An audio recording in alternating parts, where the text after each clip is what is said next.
আল্লাহ তাআলা নবীজিকে শিক্ষা দিলেন, উদ্দেশ্য হলো আমাদেরও শিক্ষা দেওয়া। আল্লাহ তাআলা সাথে সাথে এই 3 প্রশ্নের জবাবও পাঠায় দিলেন 2টা সূরার মধ্যে। দীর্ঘ আলোচনা করার মতো সময় সুযোগ নাই। এই 3 প্রশ্নের একটা প্রশ্ন হলো ইয়াসআলুনাকা আনির রূহ। তারা আপনার কাছে জানতে চায়, তারা আপনাকে জিজ্ঞাসা করে রূহ কি জিনিস। সাউন্ড বাড়ান। তারা আপনার কাছে জিজ্ঞাসা করে, আপনার কাছে জানতে চায় রূহ কি জিনিস। আপনি বলে দেন কুলির রূহু মিন আমরি রব্বি। রূহ হলো আমার রবের নির্দেশ, প্রত্যাদেশ, আদেশ। আল্লাহ তাআলার কালাম কোনো কথা, কোনো নির্দেশ। আল্লাহ তাআলা যেমন চিরন্তন, এই জন্য তার আদেশ, তার নির্দেশ, তার কালাম ওই রকম চিরন্তন। এজন্য এই দেহটা নশ্বর, তবে আমার আপনার রূহ অবিনশ্বর। রূহ কখনো ধ্বংস হয়ে যাবে না। রূহ শুধু আল্লাহ তাআলার নির্দেশে স্থান পরিবর্তন করে। যেমন প্রথমে আমাদেরকে আল্লাহ তাআলা রেখেছেন রূহের জগতে। হাদিসের মধ্যে আসছে, নবীজি সাল্লাল্লাহু আলাইহি ওয়াসাল্লাম বলেন, আল্লাহ তাআলা আদম আলাইহিস সালাতু ওয়াস সালামকে বানিয়েছেন মাটি দিয়ে, আর আদম আলাইহিস সালাম থেকে আল্লাহ তাআলা আমাদেরকে বানিয়েছেন আদম থেকে। আদম আলাইহিস সালামকে বানিয়েছেন মাটি থেকে।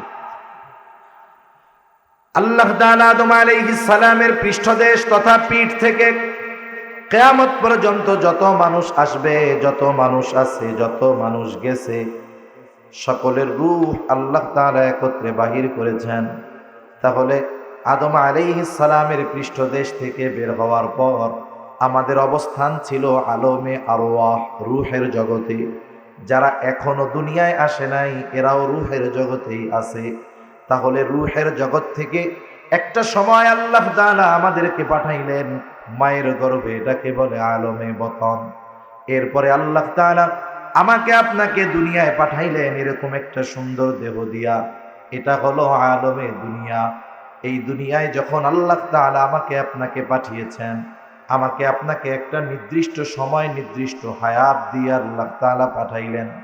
এই দুনিয়ায় আমি আপনি কতদিন বসবাস করব, এটা আল্লাহ তাআলা মায়ের গর্ভে থাকতেই নির্ধারিত করে দিয়েছে। আল্লাহ তাআলা মায়ের গর্ভে থাকতেই নির্ধারিত করে দিয়েছেন। ওই নির্ধারিত সময় আসার আগে একটা মানুষ যত অসুস্থ হোক, সে মরবে না। আবার সময় আসার পর যত সুস্থ থাক, সে বেঁচে থাকতে পারবে না। যখন আমার আপনার সময় চলে আসবে, অথবা যখন কারো সময় পেরিয়ে যায়, পার হয়ে যায়, ফুরিয়ে যায়, ওই লোকটা ইন্তেকাল করে, মারা যায়। মারা যাওয়ার পর মাইকের মধ্যে ওই ব্যক্তির ব্যাপারে ঘোষণা দেওয়া হয়, অমুক এলাকার অমুক আজ বিকাল 5 ঘটিকার সময় ইন্তেকাল করিয়াছে। আগামীকাল সকাল 9টায় অমুক স্কুল মাঠে তার জানাজা অনুষ্ঠিত হবে। অতএব সকল ধর্মপ্রাণ মুসলমানদেরকে উক্ত মরহুমের রূহের মাগফিরাত কামনায় তার জানাজায় শরীক হওয়ার জন্য অনুরোধ করা গেল। এরকম বলেনি আপনাদের দিকে? এখন আমরা অন্যের ব্যাপারে এই ঘোষণাটা শুনি। একদিন মানুষ আমার আপনার ব্যাপারে এই ঘোষণাটা শুনবে, আমার আপনার ব্যাপারে বলবে। এই যে ঘোষণা দেওয়ার মধ্যে একটা শব্দ বলে ইন্তেকাল। ইন্তেকাল শব্দটি হলো আরবি শব্দ, অর্থাৎ স্থানান্তরিত হওয়া। মানুষ মারা যাওয়ার পর যখন তার দেহটা রূহ থেকে পৃথক হয়ে যায়, রূহটা দেহ থেকে বিচ্ছিন্ন হয়ে যায়, এই যে সুন্দর একটা দেহ, আমাকে এতকাল আপনি নাম ধরে ডাকতো, আপনাকে নাম ধরে ডাকতো, কিন্তু যখন রূহটা দেহর থেকে বের হয়ে যায়, সকলের নাম একই হয়ে যায়। অথচ দুনিয়াতে মানুষের নামের কত ব্যতিক্রম। কারো নাম আব্দুর রহিম, কারো নাম আব্দুল করিম, কারো নাম আব্দুস সামাদ, কারো নাম আব্দুল্লাহ, কিন্তু যখন দেহ থেকে রূহটা বের হয়ে যায়, সকলের নাম হয়ে যায় লাশ। লাশাই উনফি, যার মধ্যে কিছুই নাই। তখন বলে লাশ কোথায় রাখছে? দূরে যদি থাকে, মারা যায়, লাশ কখন আসবে, লাশ কোথায় দাফন করা হবে, তার মানে বোঝা গেল এই দেহটা আসল কিছুই নয়, মূলটা হলো আমার আপনার রূহ। তাহলে রুহের নাম হইল আব্দুর রহমান, রুহের নাম হইল আব্দুল্লাহ, আর রুহটা হলো আসল। রুহ কখনো ধ্বংস হবে না, শুধু স্থান পরিবর্তন করবে। তাহলে দুনিয়া থেকে স্থানান্তরিত হয়ে নতুন আর এক জগতে বসবাস করে, নতুন আর এক জগতে পদার্পণ করে। বলে সেই জগতের নাম কি? বলে হাদিসের ভাষায় সেই জগতের নাম হলো আলমে বরজখ। মারা যাওয়ার পর সাধারণ নিয়ম অনুযায়ী আমরা মাইয়তকে কবরস্থ করি, এটাই শরীয়তের নিয়ম। কিন্তু যদি এমন পরিস্থিতি কারো হয়, তাকে বাঘে খেয়ে ফেলছে, হিংস্র প্রাণীতে খেয়ে ফেলছে, আগুন দিয়া পুড়াইয়া দিয়েছে, এক কথায় কবরস্থ করা হোক আর বাঘ সিংহ খেয়ে ফেলুক, একটা মানুষ ইন্তেকালের পরে সে স্থানান্তরিত হয়ে আলমে বরজখের বাসিন্দা হয়ে যায়। তাহলে আমাদের সকলকে এ দুনিয়া ছেড়ে যেতে হবে, নাকি আবে হায়াত কেউ পান করছে মরবে টরবে না? আছে নাকি কেউ? এক জায়গায় থাকার সুযোগ নাই, স্থানান্তরিত হওয়া লাগবে। এই যে কবরবাসীর রুহের মাগফিরাত কামনায় এই যে দোয়া মাহফিল, ওয়াজ মাহফিল, এই যে কবরে আমরা যাদেরকে শুয়ায় রেখে আসছি, দেহটা তো পচে গলে হয়তো মিশে গেছে। আল্লাহ তাআলা চাইলে কারো দেহ ভালো রাখে, সেটা আল্লাহ তাআলা চাইলে সম্ভব। কিন্তু একটা মানুষের দেহ পচে গলে মাটির সাথে মিশে গেলেই যে সে খারাপ, বিষয়টা এমন নয়। এখন দেখেন, আমাদের এই যে কবরবাসীর রুহের মাগফিরাত কামনায়, এর দ্বারা বোঝা যায় আলমে বরজখের অবস্থাটা রুহের উপরে প্রভাব বিস্তার করে। দুনিয়ার জগতে কেউ যদি কষ্ট পায়, দেহ এবং রুহ উভয়ের কষ্ট হয়। শান্তি যদি কেউ পায়, দেহ রুহ উভয়টা পায়। কিন্তু আলমে বরজখে শাস্তিটা, কষ্টটা, শান্তিটা এটা রুহের উপরে হয়। এখন আসেন, এই আলমে বরজখে আমাদেরকে অবস্থান করতে হবে দীর্ঘকাল, তবে অনন্তকাল নয়। দীর্ঘকাল আমাদেরকে রুহের জগতে আলমে বরজখের মধ্যে অবস্থান করতে হবে। আলমে বরজখের দুইটা অবস্থা। একটা মানুষ ইন্তেকাল করে যখন আলমে আরওয়াহ রুহের জগৎ থেকে আলমে বতন, আলমে বতন থেকে আলমে দুনিয়া, আলমে দুনিয়া থেকে যখন স্থানান্তরিত হয়ে আলমে বরজখে পদার্পণ করে, এই আলমে দুনিয়ায় যদি সে ঈমান আনে, নেক কাজ করে, ভালো কাজ করে, তাহলে তার আলমে বরজখ শান্তির জায়গা হয়ে যায়। আমরা বলি না যে আল্লাহ তার কবরে জান্নাতের বাগান বানায় দিলেন। আল্লাহ রাসূল সাল্লাল্লাহু আলাইহি ওয়াসাল্লাম বলেন, আমরা যাকে কবরস্থ করে আসলাম, তার ওই আলমে বরজখে অবস্থা দুইটার থেকে একটা হয়। হয়তো তার কবরটা জান্নাতের বাগান হয়, নয়তো জাহান্নামের গর্ত হয়ে যায়। তার মানে সে আলমে বরজখে সুখময় স্বাচ্ছন্দ্যময় সময় অতিবাহিত করে, অথবা সে কষ্টে থাকে। এখন এই আনন্দ অথবা কষ্টের মাত্রাটা কতটুকু? যার কবরটা জান্নাতের বাগান হয়, অর্থাৎ যার আলমে বরজখটা শান্তিদায়ক হয়, ও মনে করতে থাকে এটাই মনে হয় জান্নাত, কারণ এর চাইতে শান্তির আর আরামের আর কোনো কিছুই হতে পারে না। তখন ফেরেশতারা তাকে বলে, না না, এটাই তোমার সেই চূড়ান্ত বাসস্থান, জান্নাত নয়, বরং জান্নাতের নেয়ামতের তুলনায় এটা কোনো কিছুই না। আল্লাহ তাআলা তোমার জন্য জান্নাতের মধ্যে কল্পনাতীত নেয়ামত তৈরি করে রাখছে। বলে কখন আমারে এটা দিবে? বলে কিয়ামতের পরে তোমাকে তোমার ওই অনন্তকালের কল্পনাতীত নেয়ামত পূর্ণ জান্নাতে দিয়ে দেওয়া হবে। এখন ভালোই আছে, কিন্তু যখন এর চাইতে বেশি ভালোর খবর আসে, তখন এই ভালোর চাইতে বড় ভালোটা পাইতে মন চায় কি চায় না? দেরি সহ্য হইব নি? তখন কি বলবে? আল্লাহর কাছে দোয়া করবে এরা, যে আল্লাহ তাড়াতাড়ি কিয়ামত কায়েম করেন, যাতে করে আমি আমার আসল বাসস্থানে যাইতে পারি। আবার যার কবরটা জাহান্নামের গর্ত হবে, আলমে বরজখে যার কষ্ট হবে, ও মনে করবে এটাই মনে হয় জাহান্নাম, কারণ এর চাইতে কষ্টের আর কোনো কিছুই হতে পারে না। ফেরেশতারা তাকে জানাবে, না না, এটাই জাহান্নাম নয়, বরং জাহান্নামের তুলনায় তোমাকে যে শাস্তি দেওয়া হচ্ছে এটা কোনো কিছুই না। তোমার জন্য তো কল্পনাতীত শাস্তি আল্লাহ তাআলা প্রস্তুত করে রাখছে। শুধুমাত্র ওই শাস্তির খবরটা শুনে সে এত ভীত সন্ত্রস্ত হবে, সেও আল্লাহর কাছে ফরিয়াদ করবে, আল্লাহ কিয়ামত যেন কখনোই কায়েম না হয়। শাস্তিতে মনে করবে এটা মনে হয় জাহান্নাম, কিন্তু যখন আসল জাহান্নামের শাস্তির খবর শুনবে ও মনে করবে এইটাই ভালো, কিয়ামত আর হওয়ার দরকার নাই। এতটুকুর দ্বারা বোঝা যায় যে জান্নাত জাহান্নামের পরিস্থিতিটা কেমন হবে। এভাবে দীর্ঘকাল থাকতে হবে, সিংহায় ফুৎকারের মাধ্যমে অবস্থান শেষ হবে। আল্লাহ তাআলা বলেন, ওয়ানুফিখা ফিস-সূরি ফাসাইকা মান ফিস-সামাওয়াতি ওয়া মান ফিল আরদ ইল্লা মান শাআল্লাহ সুম্মা নুফিখা ফীহি উখরা ফাইযা হুম কিয়ামুন ইয়ানযুরুন। আল্লাহ তাআলা বলেন, সিংহায় ফুৎকার দেওয়া হবে। প্রথমবার সিংহায় ফুৎকার দেবার পর ফাসাইকা মান ফিস সামাওয়াতি ওয়া মান ফিল আরদ ইল্লা মান শাআল্লাহ। প্রথমবার সিংহায় ফুৎকার দেওয়ার পর আসমান জমিনের মাঝে যত প্রাণী আছে, যত প্রাণ আছে, আল্লাহ তাআলা যেগুলো চান সেগুলো ছাড়া সব প্রাণী, সব প্রাণ, সব মানুষ অজ্ঞান হয়ে যাবে। মুফাসসিরিনে কেরাম বলেন, প্রথমে অজ্ঞান হবে, এরপরে সবার মৃত্যু ঘটবে। এই মৃত্যুর মাধ্যমে এই দুনিয়ায় অবস্থিত সর্বশেষ মানুষটাও ইন্তেকাল করবে তথা আলমে বরজখের বাসিন্দা হবে। আল্লাহ তাআলা বলেন, এরপরে আবার আরেকটা সিংহায় ফুৎকার দেওয়া হবে। তবে প্রথমবার সিংহায় ফুৎকারের কত পরে দ্বিতীয়বার সিংহায় ফুৎকার দেওয়া হবে?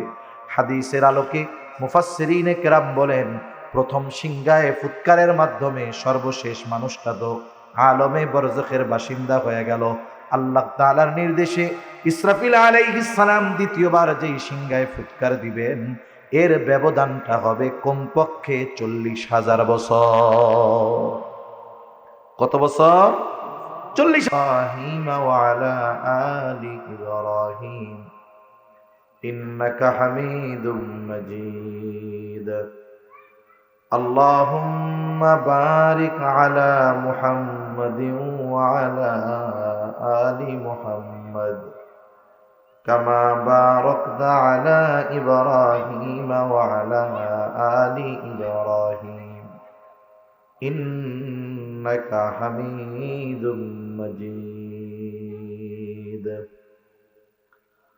মুহাম্মদ ने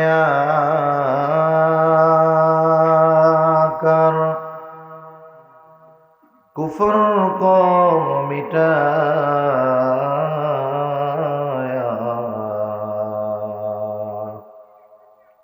कुफ्र को मिटाकर सदाकत को बताया। बलगल उला बिकमालिही कशफत दुजा बिजमालिही हसनत जमीउ खिसालिही सल्लु अलैहि व आलिहि।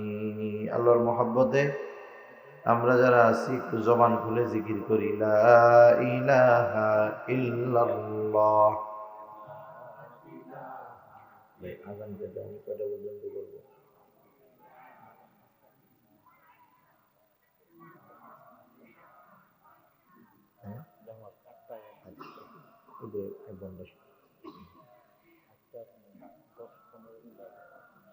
ইল্লাল্লাহ লা ইলাহা ইল্লাল্লাহ লা ইলাহা ইল্লাল্লাহ লা ইলাহা ইল্লাল্লাহ মুহাম্মাদুর রাসূলুল্লাহ সাল্লাল্লাহু আলাইহি ওয়াসাল্লাম। আলহামদুলিল্লাহ, ঐতিহ্যবাহী কুমিল্লা জেলার অন্তর্গত দেবিদ্বার থানাধীন দোয়ারিয়া সকল কবরবাসীর রুহের মাগফিরাত কামনায় তৃতীয় বার্ষিক ওয়াজ মাহফিল ও হালকায়ে জিকির। আজকের এই ওয়াজ মাহফিলের সম্মানিত শ্রদ্ধেয় সভাপতি, প্রধান অতিথি, বিশেষ অতিথিবৃন্দ সহ সম্মানিত শ্রদ্ধেয় উলামায়ে কেরাম, সামনে উপস্থিত মুরব্বিয়ানে কেরাম, সমবয়সী যুবক বন্ধু, স্নেহের ছোট ভাই এবং পর্দার অন্তরালে অবস্থানরত সম্মানিতা শ্রদ্ধা মা ও বোন, দয়াময় আল্লাহ রব্বুল আলামিনের দরবারে অগণিত শুকর যে মহান মালিক আমাদের হায়াতে বরকত দিয়ে সুস্থ রেখে তার মহান হুকুম মাগরিবের নামাজের পরে হাদিসের ভাষায় জান্নাতের বাগানে আসার বসার কিছু দিনই কথা বলবার এবং শ্রবণ করবার সুযোগ যে মহান মালিক দান করেছেন, সে মহান মালিককে খুশি করার জন্য মহব্বতের সাথে জবান খুলে অন্তর থেকে আমরা একবার কালিমাতুশ শুকর পাঠ করি, বলি আলহামদুলিল্লাহ। অগণিত দুরূদ ও সালাম সৈয়দুল আম্বিয়া, আশরাফুল আম্বিয়া, খাতামুল আম্বিয়া, ইমামুল মুরসালিন, রহমাতুল লিল আলামিন মুহাম্মদুর রাসূলুল্লাহ সাল্লাল্লাহু আলাইহি ওয়াসাল্লামের উপর। সম্মানিত উপস্থিতি আর যে যেখান থেকে শুনতেছেন সকলকেই উদ্দেশ্য করে বলা, আগামী প্রজন্ম কি করবে না করবে, কি শিখবে না শিখবে, এটা নির্ভর করে বর্তমান প্রজন্মের মানুষের উপরে। যারা ছোট মানুষ এদেরকে কখনো শেখানো যায় না। আপনি যদি ছোট কোনো মানুষকে কোনো কাজের আদেশ দেন, ছোট মানুষ, ছোট বাচ্চা, ও এটা করবে না, কিন্তু আপনি যদি ওইটা করেন তাহলে ও ওই কাজটা করবে, ঠিক কিনা বলে? আপনাদের আগামী প্রজন্ম কেমন হবে এটা নির্ভর করতেছে আপনাদের কর্মের উপরে। আমরা অনেক সময় তরুণ যুবকদেরকে দোষ দেই যে না, এরা উল্টাপাল্টা করে। আবার অনেক তরুণ যুবকেরা স্ব-উদ্যোগে, নিজ উদ্যোগে ভালো কাজ করে। এই দুই শ্রেণীর তরুণ যুবক যারা আছে, আগামী প্রজন্মের নেতৃত্ব যাদের হাতে, খোঁজ নিয়ে দেখবেন যারা ভালো কাজে অগ্রগামী, এরা ভালো কাজ দেখে দেখে শিখেছে। যারা খারাপ কাজ করতেছে, অপরাধে জড়িয়ে গেছে, এরাও দেখে দেখে শিখেছে। এজন্য সমাজের মুরব্বীরা যারা বড়, এরা যদি ভালো কাজ না করে তাহলে এই মুরব্বীদের পরবর্তী জেনারেশন ভালো কাজ করবে না। সেজন্য উচিত যারা মুরব্বী, হায়াত আছে, এই হায়াতটা চার দোকানে বসে বিড়ি টেনে শেষ না করা। বিড়ি যেমন শেষ হইতেছে টানতে টানতে, আপনার হায়াতও শেষ হইতেছে, মনে রাখেন। এজন্য আগামী প্রজন্মকে যদি আমরা ভালো দেখতে চাই, সৎকর্মশীল দেখতে চাই, ভালো কাজে তারা অগ্রগামী, এটা যদি দেখতে চাই, অবশ্যই যারা সিনিয়র আছে, মুরব্বী আছে, বড় আছে, এদেরকে এই ভালো কাজগুলোয় বেশি অংশগ্রহণ করার দরকার, ঠিক কিনা বলে?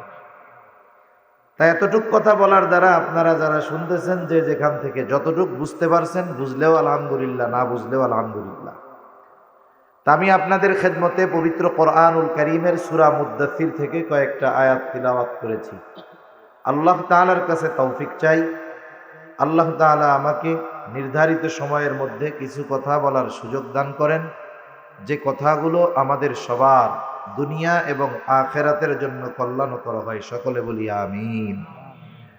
আজকের এই মাহফিল শিরোনামে লেখা সকল কবরবাসীর রূহের মাগফিরাত কামনায়। এটা লেখা নাই যে অমুক ব্যক্তির জন্য অমুক ব্যক্তির মাগফিরাত কামনায়, এখানে লেখা রূহের মাগফিরাত কামনায়। এর দ্বারা একটা বিষয় আমাদের বুঝে নিতে হবে, আমাদের এই বডি, এই দেহ, এটা আসল নয়, আসল হলো রূহ। যেই রূহ কখনো ধ্বংস হবে না, কারণ রূহটা হলো আল্লাহ তাআলার আদেশ। কার আদেশ? জোরে বলেন, আল্লাহ তাআলার আদেশ। যখন রাসূল আকরাম সাল্লাল্লাহু আলাইহি ওয়াসাল্লাম মক্কার মধ্যে দ্বীনি দাওয়াত দিচ্ছেন, কারণ কুরাইশ বংশের মধ্যে ইসমাইল আলাইহিস সালামের পরে কুরাইশ বংশে আর কোনো নবী আসে নাই, একেবারে শেষ নবী মুহাম্মদুর রাসূলুল্লাহ সাল্লাল্লাহু আলাইহি ওয়াসাল্লাম। এই জন্য মক্কার মুশরিকরা মনে করত, ভাবত যে নবী সে কখনো মানুষ হইতে পারে না। এজন্য নবীজির ব্যাপারে তারা বলতো মালি হাদার রাসূল ইয়াকুলুত তাআম ওয়া ইয়ামশি ফিল আসওয়াক। আরে আবার কেমন রসুল? সে দেখি সে খাবারও খায়, বাজারেও যায়, বিবাহ শাদীও করে, সে আবার কেমনে রসুল হয়? তারা মনে করতো রসুল হবে ফেরেশতার মতো। কথা বুঝেন নাই? এখন নবীজি সাল্লাল্লাহু আলাইহি ওয়াসাল্লাম এই কুরাইশ বংশ থেকে আল্লাহ তাআলা তাকে দুনিয়ায় পাঠালেন। উনি নিজেকে নবী রাসূল দাবি করলেন। কাফেররা চিন্তা করতেছে যে নবী এ তো মানুষ হইতে পারে না। আবার চিন্তা করতেছে মুহাম্মদ যেমন মানুষ, তার আখলাক যেমন, চরিত্র যেমন, ও তো মিথ্যা কথাও বলতে পারে না। কথা বুঝেন নাই? এখন মুহাম্মদ কি আসলে নবী কি নবী নয়, এ ব্যাপারটা তাদের বোঝার মতো অনেক যোগ্যতা ছিল তা না। তারা চিন্তা করলো যে আসলে নবী রাসূল কে হতে পারে। এই জিনিসটার সমাধান তারাই দিতে পারবে যাদের মধ্যে অনেক নবীর আগমন ঘটেছে। এরা কারা? বলে এরা আহলে কিতাব। এদের বসবাস কোথায়? ইহুদি খ্রিস্টান, এদের বসবাস বেশি ইয়াসরিব, মদিনায়। মক্কার কাফের সর্দারেরা দুইজন ব্যক্তিকে নিযুক্ত করলো যে তোমরা ওই ইহুদি আলেমদের কাছে, আহলে কিতাব যারা, তাদের কাছে গিয়ে জিজ্ঞাসা করবা আমাদের মধ্য থেকে একজন ব্যক্তি নিজের নবী দাবি করে। এখন সে কি নবী নাকি নবী না, এটা আমরা কেমনে বুঝবো? আমাদেরকে একটু এই জিনিসটা শিখায় দাও। এই দুইজন লোক চলে গেছে সেই মদিনায়, গিয়ে ইহুদি আলেমদের কাছে বলতেছে যে আমাদের মধ্য থেকে একজন তো নবী দাবি করতেছে, সে আসলে নবী কি নবী না কেমনে বুঝবো? ওরা ওই দুইজনকে 3টা প্রশ্ন শিখাইয়া দিয়েছে। কয়টা প্রশ্ন? 3টা প্রশ্ন। যে এই 3 প্রশ্ন তাকে তোমরা গিয়ে করবা, কারণ এই 3 প্রশ্নের জবাব কোন নবী ছাড়া দিতে পারবে না। এখন এই 3 প্রশ্ন তারা শিখাইয়া দিছে। এই 3 প্রশ্ন নিয়ে তারা আসছে। প্রশ্ন 1 নাম্বার প্রশ্ন হলো, তোমরা তাকে গিয়ে জিজ্ঞাসা করবা আসহাবে কাহাফের ব্যাপারে। ওই যুবকের দল যারা দিন পালনার্থে একেবারে এলাকা ছেড়ে এক গুহার মধ্যে আশ্রয় নিয়েছিল, এই যুবকদের ব্যাপারে জিজ্ঞাসা করবা। 2 নাম্বার তাদেরকে জিজ্ঞাসা করবা এমন এক বাদশার ব্যাপারে যে গোটা দুনিয়া ভ্রমণ করছে। 3 নাম্বার জিজ্ঞাসা করবা রূহ কি জিনিস, রূহ কি জিনিস। এই 3 প্রশ্ন নিয়ে তারা নবীজির কাছে এসে উত্থাপন করছে যে আপনি তো নবী, তাহলে এই 3 প্রশ্নের জবাব আমাদেরকে দেন, কারণ এই 3 প্রশ্নের জবাব নবী ছাড়া কেউ দিতে পারবে না। আল্লাহ তাআলা আমার আপনার নবীকে জানাইলে আমার আপনার নবী জানতে পারবেন। রাসূল আকরাম সাল্লাল্লাহু আলাইহি ওয়াসাল্লাম তাদের বললেন, ঠিক আছে, তোমাদের এই 3 প্রশ্নের জবাব আমি আগামীকাল জানিয়ে দেব। তিনি চিন্তা করেছেন প্রতিনিয়ত প্রতিদিন তো জিবরাইল আলাইহিস সালাম আসেই, তাহলে কালকে যখন আসবে আমি জিজ্ঞাসা করব, অথবা যদি আসে জানায় রাখবো, আমাকে এই প্রশ্নের জবাবগুলো আল্লাহ জানায় দিবে।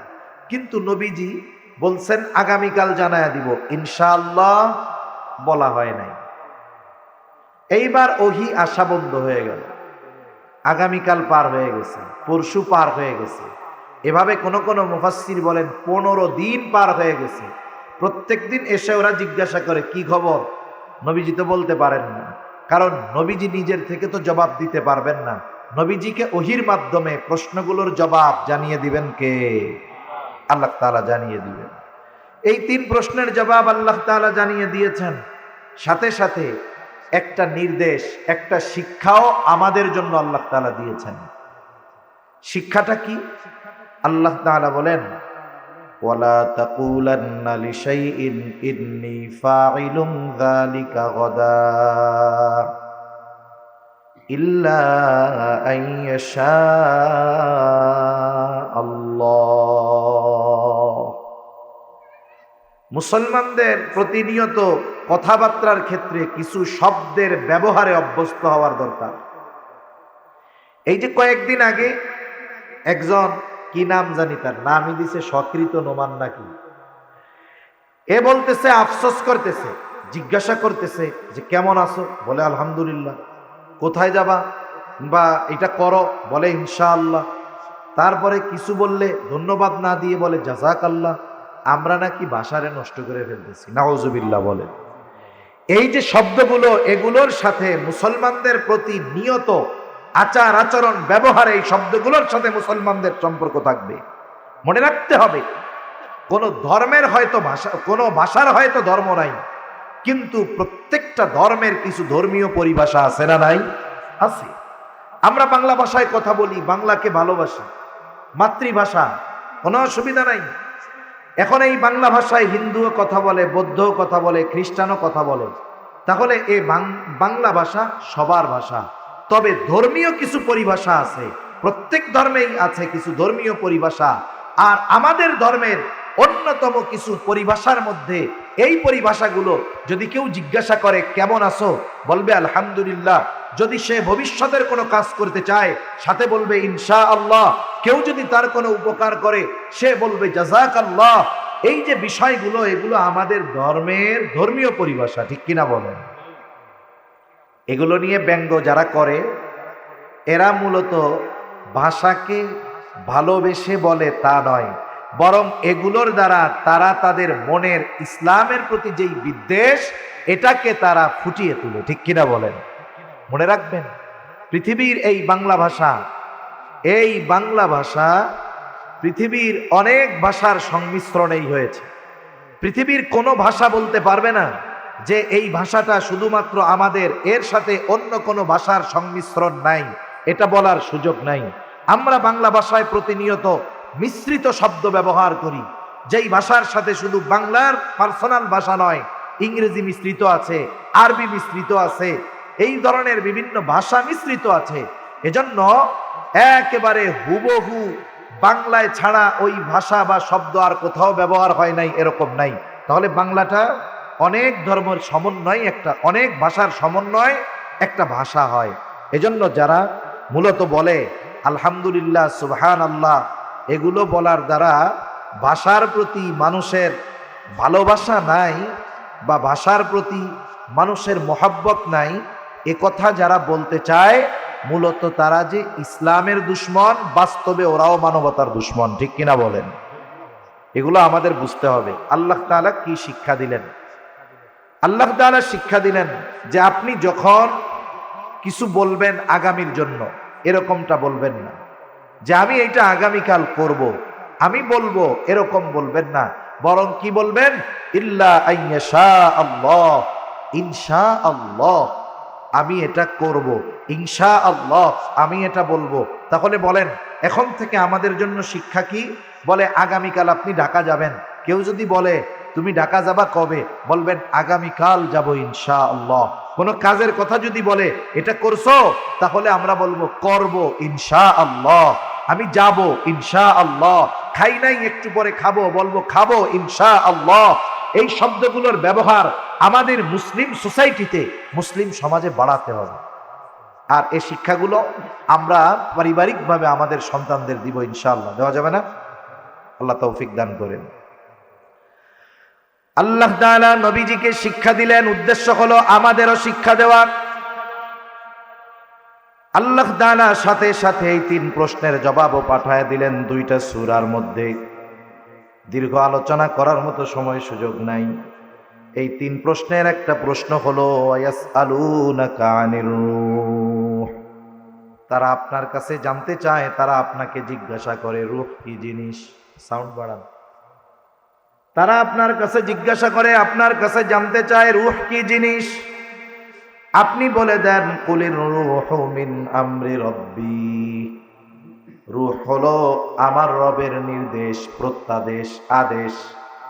আল্লাহ তাআলার কালাম, কোনো কথা, কোনো নির্দেশ। আল্লাহ তাআলা যেমন চিরন্তন, এই জন্য তার আদেশ, তার নির্দেশ, তার কালাম ওই রকম চিরন্তন। এজন্য এই দেহটা নশ্বর, তবে আমার আপনার রূহ অবিনশ্বর। রূহ কখনো ধ্বংস হয়ে যাবে না। রূহ শুধু আল্লাহ তাআলার নির্দেশে স্থান পরিবর্তন করে। যেমন প্রথমে আমাদেরকে আল্লাহ তাআলা রেখেছেন রূহের জগতে। হাদিসের মধ্যে আসছে, নবীজি সাল্লাল্লাহু আলাইহি ওয়াসাল্লাম বলেন, আল্লাহ তাআলা আদম আলাইহিস সালাতু ওয়াস সালামকে বানিয়েছেন মাটি দিয়ে, আর আদম আলাইহিস সালাম থেকে আল্লাহ তাআলা আমাদেরকে বানিয়েছে, আমাদেরকে বানিয়েছেন আদম থেকে, আদম আলাইহিস সালামকে বানিয়েছেন মাটি থেকে। আল্লাহ তাআলা আদম আলাইহিস সালামের পৃষ্ঠদেশ তথা পিঠ থেকে কিয়ামত পর্যন্ত যত মানুষ আসবে, যত মানুষ আছে, যত মানুষ গেছে, সকলের রূহ আল্লাহ তাআলা একত্রে বাহির করেছেন। তাহলে আদম আলাইহিস সালামের পৃষ্ঠদেশ থেকে বের হওয়ার পর আমাদের অবস্থান ছিল আলমে আরওয়াহ, রূহের জগতে। যারা এখনো দুনিয়ায় আসে নাই এরাও রূহের জগতেই আছে। তাহলে রূহের জগৎ থেকে একটা সময় আল্লাহ তাআলা আমাদেরকে পাঠাইলেন মায়ের গর্ভে, এটাকে বলে আলমে বতন। এরপরে আল্লাহ তাআলা আমাকে আপনাকে দুনিয়ায় পাঠাইলেন এরকম একটা সুন্দর দেহ দিয়া, এটা হলো আলমে দুনিয়া। এই দুনিয়ায় যখন আল্লাহ তাআলা আমাকে আপনাকে পাঠিয়েছেন, আমাকে আপনাকে একটা নির্দিষ্ট সময় নির্দিষ্ট হায়াত দিয়ে আল্লাহ তাআলা পাঠাইলেন। এই দুনিয়ায় আমি আপনি কতদিন বসবাস করব এটা আল্লাহ তাআলা মায়ের গর্ভে থাকতেই নির্ধারিত করে দিয়েছে। আল্লাহ তাআলা মায়ের গর্ভে থাকতেই নির্ধারিত করে দিয়েছেন। ওই নির্ধারিত সময় আসার আগে একটা মানুষ যত অসুস্থ হোক সে মরবে না, আবার সময় আসার পর যত সুস্থ থাক সে বেঁচে থাকতে পারবে না। যখন আমার আপনার সময় চলে আসবে, অথবা যখন কারো সময় পেরিয়ে যায়, পার হয়ে যায়, ফুরিয়ে যায়, ওই লোকটা ইন্তেকাল করে মারা যায়। মারা যাওয়ার পর মাইকের মধ্যে ওই ব্যক্তির ব্যাপারে ঘোষণা দেওয়া হয়, অমুক এলাকার অমুক আজ বিকাল 5 ঘটিকার সময় ইন্তেকাল করিয়েছে, আগামীকাল সকাল 9টায় অমুক স্কুল মাঠে তার জানাজা অনুষ্ঠিত হবে। অতএব সকল ধর্মপ্রাণ মুসলমানদেরকে উক্ত মরহুমের রূহের মাগফিরাত কামনায় তার জানাজায় শরীক খাওয়ার জন্য অনুরোধ করা গেল। এরকম বলেনি আপনাদের এদিকে? এখন আমরা অন্যের ব্যাপারে এই ঘোষণাটা শুনি। একদিন মানুষ আমার আপনার ব্যাপারে এই ঘোষণাটা শুনবে, আমার আপনার ব্যাপারে বলবে। এই যে ঘোষণা দেওয়ার মধ্যে একটা শব্দ বলে ইন্তেকাল। ইন্তেকাল শব্দটি হলো আরবি শব্দ, অর্থাৎ স্থানান্তরিত হওয়া। মানুষ মারা যাওয়ার পর যখন তার দেহটা রূহ থেকে পৃথক হয়ে যায়, রূহটা দেহ থেকে বিচ্ছিন্ন হয়ে যায়, এই যে সুন্দর একটা দেহ, আমাকে এতকাল আপনি নাম ধরে ডাকতো, আপনাকে নাম ধরে ডাকতো, কিন্তু যখন রূহটা দেহর থেকে বের হয়ে যায় সকলের নাম একই হয়ে যায়। অথচ দুনিয়াতে মানুষের নামের কত ব্যতিক্রম।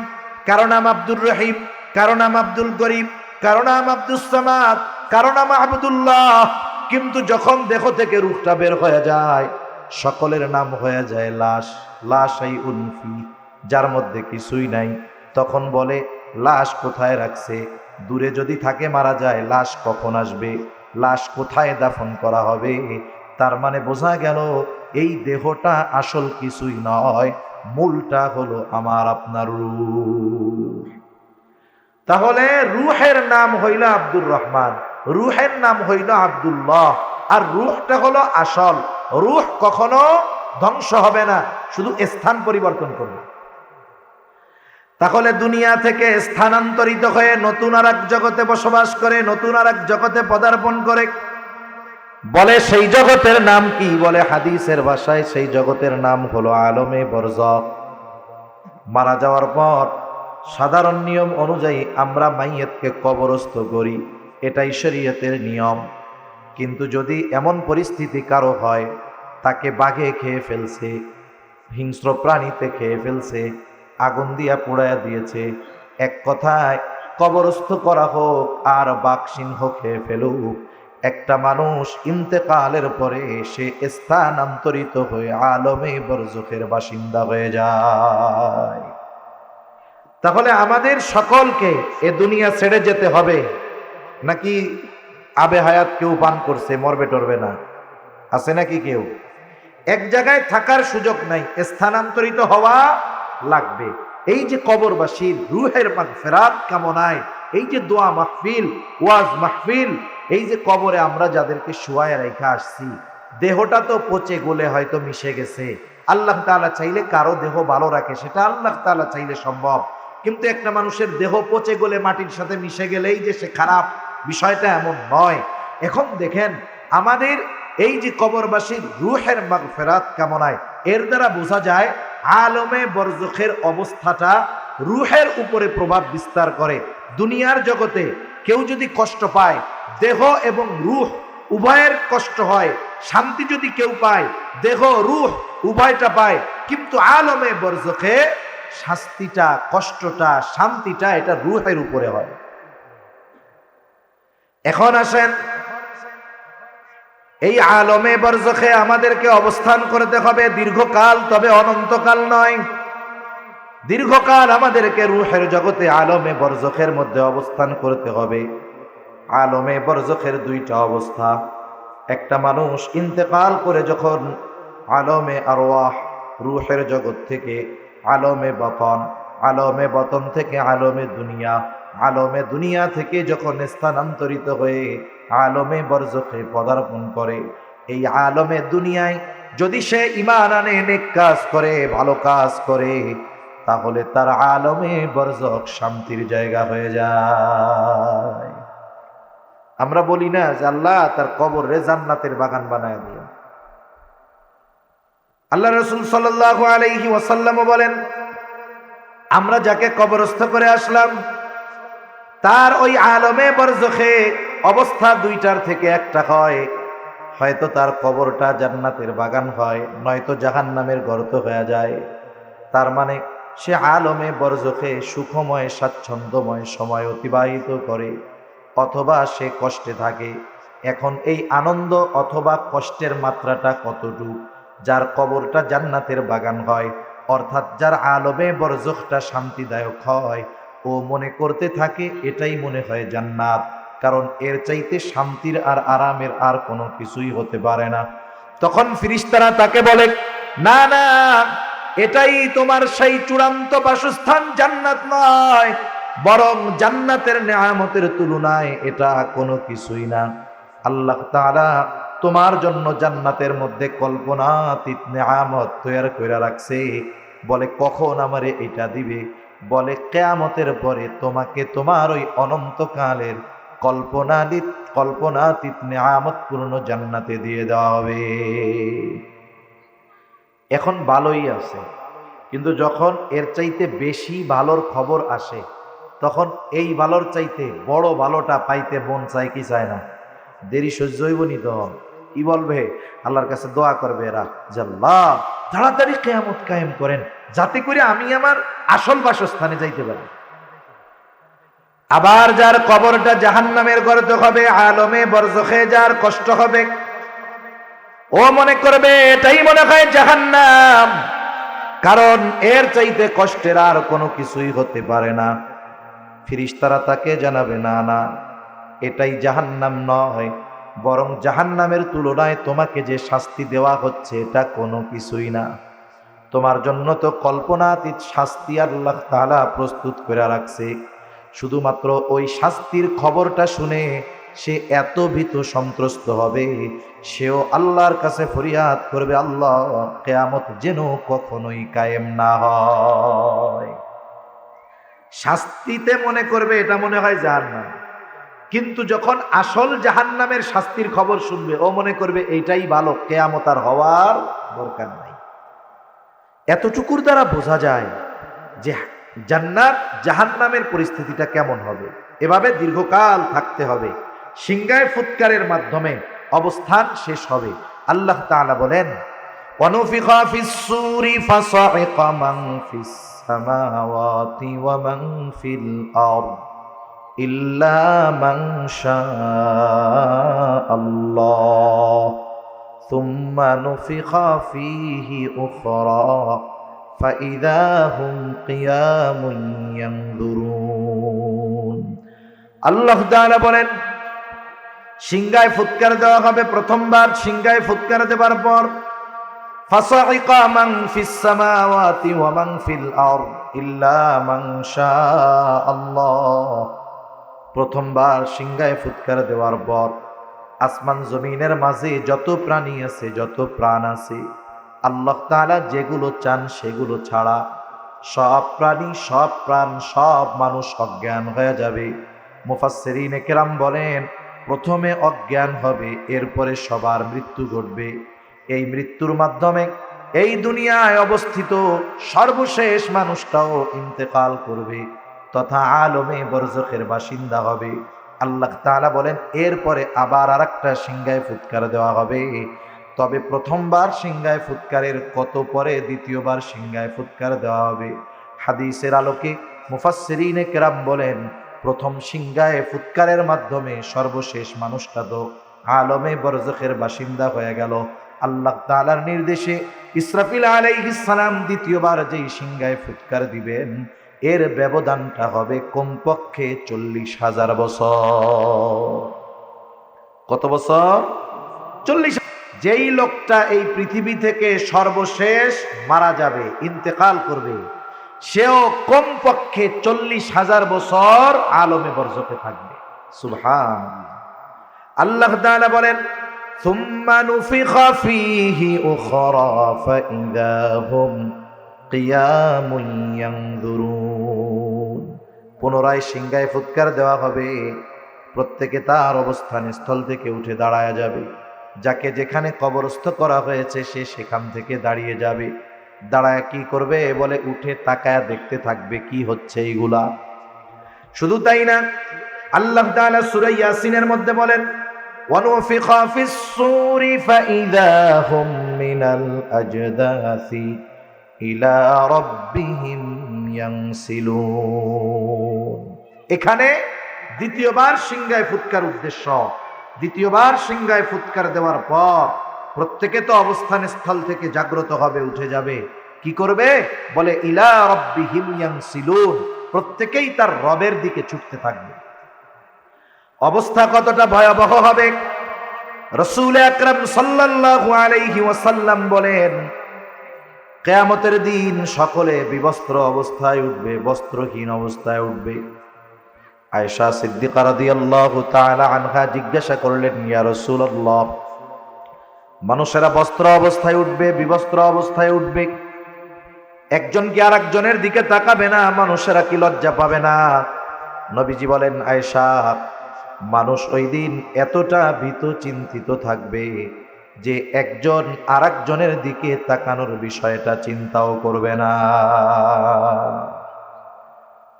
এতটা ভীত থাকবে শুধু অবস্থা দেখে।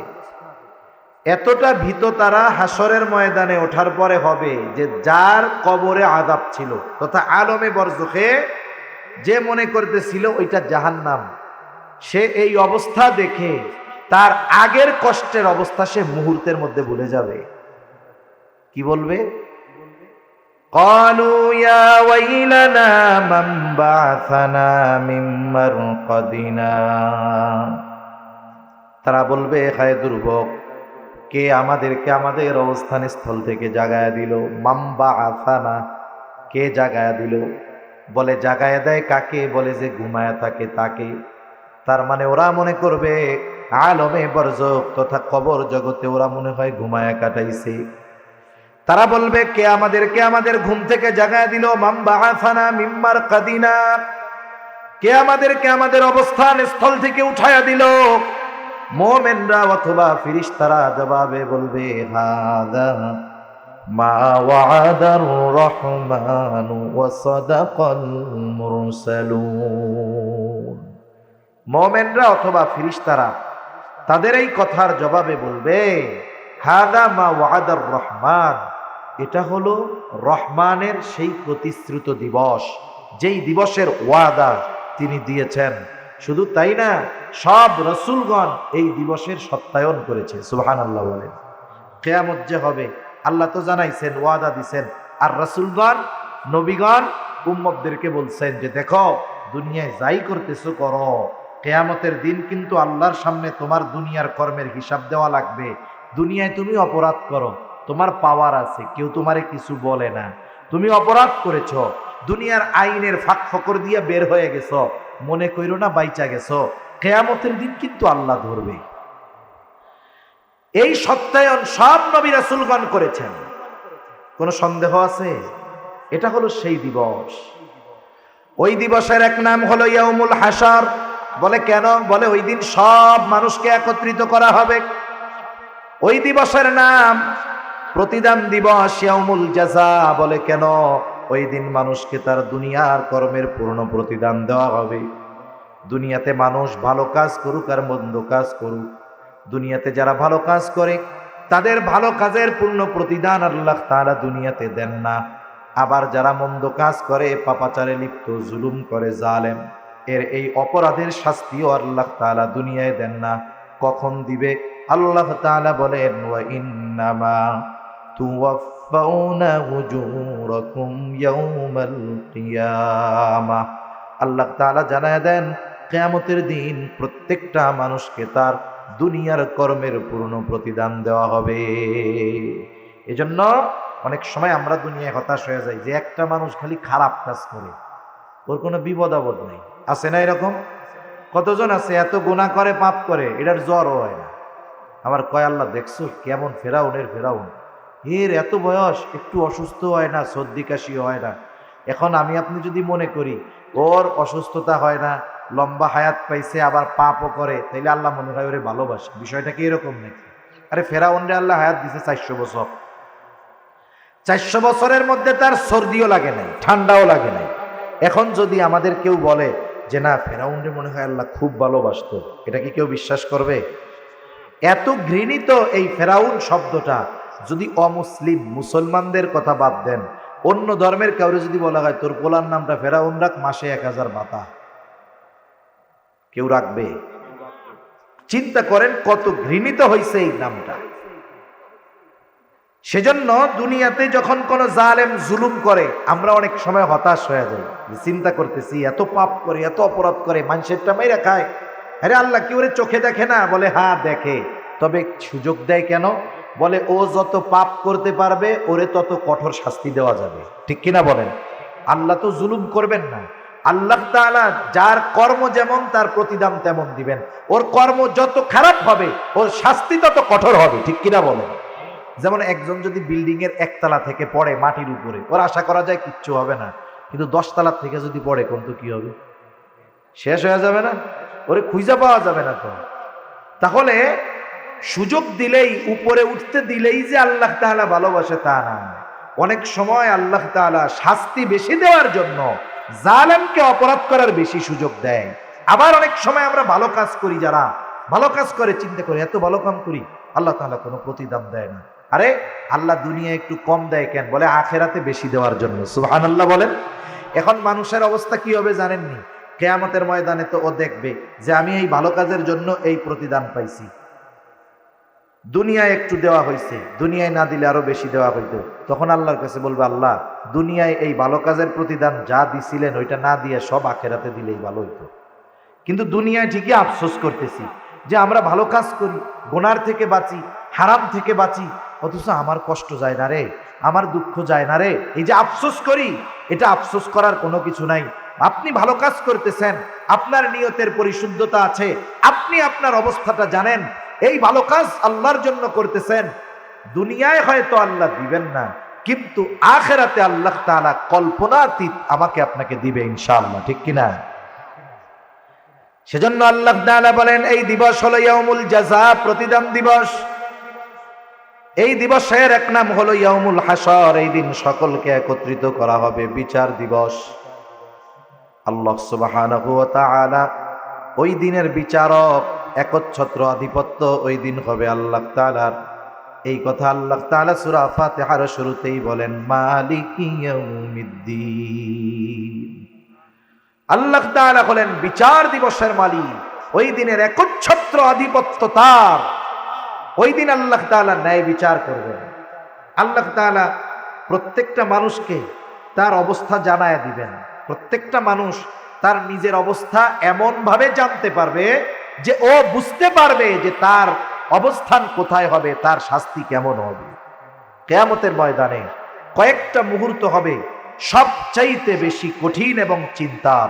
যেই মুহূর্তগুলোয়, যেই সময়গুলোয় একেবারে হাসরের ময়দান পুরো পিন পতন নীরব হয়ে যায়। একেবারে নীরব, নিস্তব্ধ, কোনো আওয়াজ নেই। এর মধ্যে একটা সময় হলো যখন মানুষকে আমল নামা দেওয়ার ঘোষণা দেওয়া হবে, যে দুনিয়ায় কি আমল করছে এই আমলের খবরগুলো আমাকে আপনাকে সুন্দর মতো জানানোর খবর দেওয়া হবে, ফাইল দেওয়ার ঘোষণা হবে। সব মানুষ চুপ, সকলের তখন চিন্তা, রে আমল নামা ডান হাতে পাই না বাম হাতে পাই, বাম হাতে ডান হাতে যদি পায় সে তো সফল, বাম হাতে যদি পায় তাহলে সব শেষ। এজন্য সবাই টেনশনে থাকবে। আমল নামাগুলো ছেড়ে দেওয়া হবে, যার আমল নামা যথাযথভাবে তার কাছে গিয়েই পৌঁছাবে এমনটা হবে না, একজনের আমল নামা আর একজনের কাছে যাবে এমনটা হবে না। আল্লাহ তাআলা আমল নামাগুলো ছেড়ে দিবে। আমল নামা কেউ ডান হাতে পাবে, কেউ বা বাম হাতে পাবে। ডান হাতে যারা আমল নামা পাবে তারা তো সফল, তারা এতটা আনন্দিত হবে, কি করবে তারা? আল্লাহ তাআলা কোরআনুল কারীমের মধ্যে বলেন, ফা আম্মা